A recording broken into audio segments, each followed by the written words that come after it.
देवराजसेव्यमानपावनाङ्घ्रिपङ्कजं व्यालयज्ञसूत्रमिन्दुशेखरं कृपाकरं नारदादियोगिवृन्दवन्दितं दिगम्बरं काशिकापुराधिनाथकालभैरवं भजे भानुकोटिभास्वरं भवाब्धितारकं परं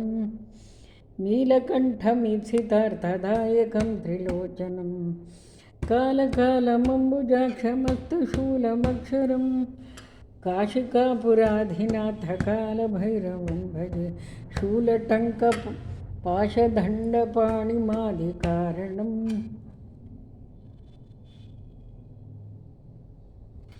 शूलटङ्कपाशदण्डपाणिमादिकारणं श्यामकायमादिदेवमक्षरं निरामयं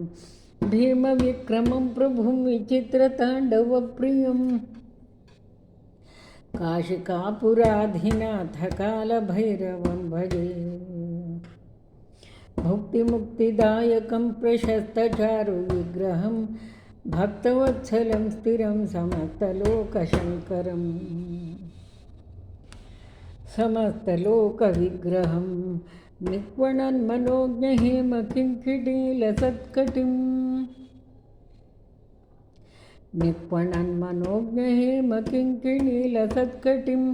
काशिकापुराधिनाथकालभैरवं भजे धर्मसेतुपालकं त्वधर्ममार्गनाशकं कर्मपाशमोचकं सुशर्मदायकं विभुं स्वर्णवर्णकेशपाशशोभिताङ्गनिर्मलं काशिकापुराधिनाथकालभैरवं भजे रत्नपादुकाप्रभाभिरामपादयुग्मकं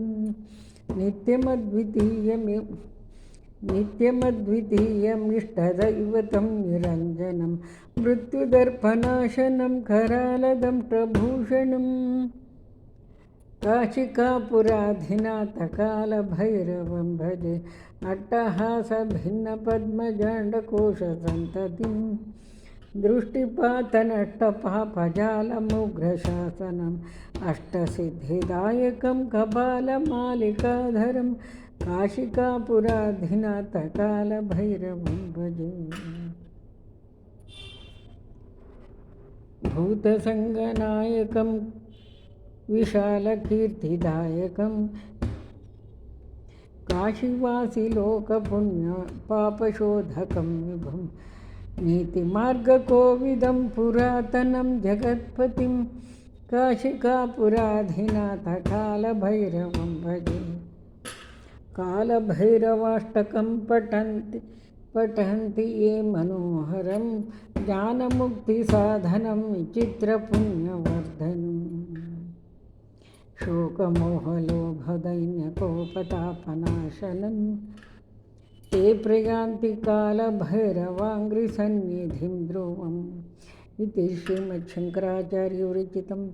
श्रीकालभैरवाष्टकं सम्पूर्णं सन्मङ्गलानि भवन्तु।